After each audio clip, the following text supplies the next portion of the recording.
This Sunday on Capital Connection, it's off to the races in the Battle of the Billionaires. I'm J.B. Pritzker, and I'm going to beat Bruce Rauner.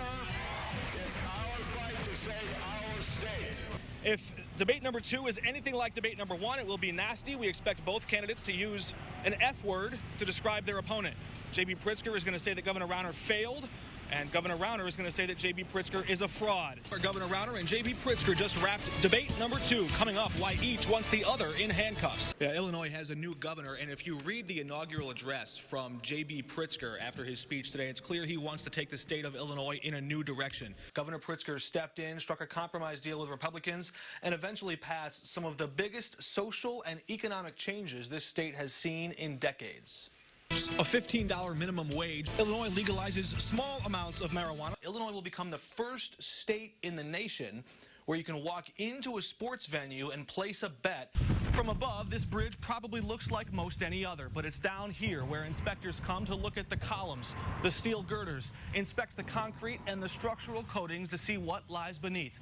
Out of a possible 100 safety points, this, the lost bridge that spans Lake Decatur, scored just 9. This particular lease, it was never even discussed by the board. Had it gone to a vote, the one member I talked to said he would have voted no. Is it appropriate to not recuse yourself from those decisions? Is it appropriate to not bring that to the attention of the board? All recommendations were sent to us have been already reviewed by CMS. In fact, he is a close family friend to the very people who stand to benefit from this agreement with the state. Mr. Valla, it's a simple question. These are people that you've known for years, and they're profiting off of these deals.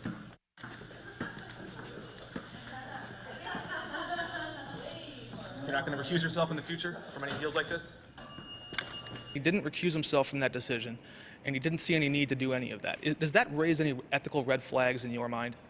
Fireworks erupted at Friday morning's meeting at the Procurement Policy Board. It's the very panel that approved this controversial lease deal, a warehouse costing state taxpayers $2.4 million. Already knew that Bill Cellini's son-in-law was the owner of one of 3 shell companies that won this $2.4 million lease on the building behind me. The scathing report published by the Auditor General today zeroes in on exactly how the lease was rewritten and steered to Cellini's son-in-law. Senator Patricia Van Pelt was selling $100 tickets to her seminars where she would offer hot investment tips on the newest cannabis stocks she thought were, quote, viable. She's also launching a cannabis company of her own and inviting investors to back that with their own private capital while she could start to seek a license in the state of Illinois. Some lawmakers told me this was brazen, ignoring and trampling the ethics laws. Some of them questioned if it was even criminal activity. One donation to Republican Gary Grasso is definitely illegal. Others may be as well.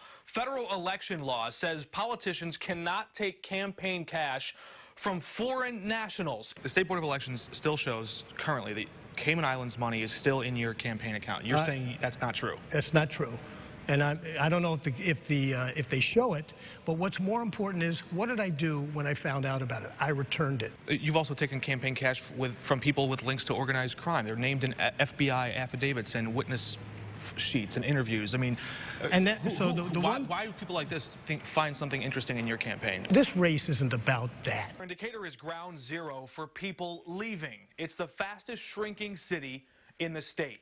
For sale signs litter front yards, and jobs often go unfilled. And when moving trucks roll off the lot, often they never come back. The thrift store gets special state funding from the Department of Human Services to help coach disabled workers to give them skills on the job. In fact, it's a central theme of the nonprofit's mission statement. I want my job back, you know. It really wasn't a job. It was a work component, and through it, we gave them through grace out of our budget to pay them so they had a paycheck to go home with. Sharon Durbin is the president and CEO. She says the state's new wage hike forced Goodwill to make a tough call. It's a huge jump from $8.25 an hour to $15 an hour. I mean, that's a huge hit to any bottom line. But business has been good. Sales are up 5 years in a row. The state of Illinois kicks in assistance to help pay Goodwill employees. Goodwill has state contracts to complete janitorial work, and the nonprofit doesn't have to pay taxes. And the Department of Labor allows them to pay some disabled workers below the minimum wage. Do you feel that your son was targeted for his disabilities specifically? Was this a case of discrimination? Yes. Not just my son, all of the disabled people, yes. I think it was definitely discrimination. I practically think it screams discrimination. Tonight, Vermont Senator Bernie Sanders retweeting and promoting WCIA's story. He's calling for an end to the sub-minimum wage at the Federal Department of Labor. He wants to do away with that and make sure that all disabled workers have a full living wage. The first step, the good news, was that they reinstated these workers with disabilities. Also on the table, giving them back pay. That's still yet to be determined, but there are still thousands of people across Illinois and even the country calling for the CEO, Sharon Durbin, to step down, resign, or be terminated. Sharon Durbin submitted her resignation to the board of directors today. This is an update. 12 workers with disabilities are officially back on the job. This is all they ever wanted, was to get his job back here at Goodwill. They never expected all the attention, all the angry backlash from people in the community who threatened to boycott Goodwill here. Now they're both sharing a thoughtful message with all those people who came to their defense. What would you say to somebody who says, I'm not going to donate to Goodwill anymore? What would you tell them? You should. Why? Because I got my job back. Late last month, we boarded an honor flight to our nation's capital with Vietnam veterans to see the war memorials that were built in their honor. And tonight, a special look back at why that trip was the welcome home they never got. Welcome home, welcome home. It's a welcome home fit for American heroes. Welcome home. But for 80 Vietnam veterans from central Illinois, this return home is very different than one they made years ago. There was no respect. You were shoved aside and kind of forgotten. You have to understand, Vietnam was very unpopular. A country in turmoil, stunned at the staggering cost of conflict, and outraged at presidential deception, turned its fury on its own soldiers. It was a really messed up time. We never really had a homecoming. Some volunteered. I enlisted. Others answered the call to duty. I was drafted in '68, left home from Springfield Airport, and left a wife, a 10-month-old baby. The men who suffered the scars overseas bore the brunt of an unpopular war when they came home.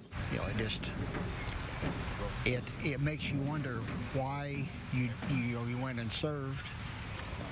You know, and this is what you were trying to protect, people that really didn't care. Many of the veterans we met here today have carried with them difficult stories for decades. Some they haven't even shared with their families. But here in our nation's capital, standing under the shadow of some of the memorials built in honor to their service, they made friends, started to open up and share some of those stories they've kept in for so long.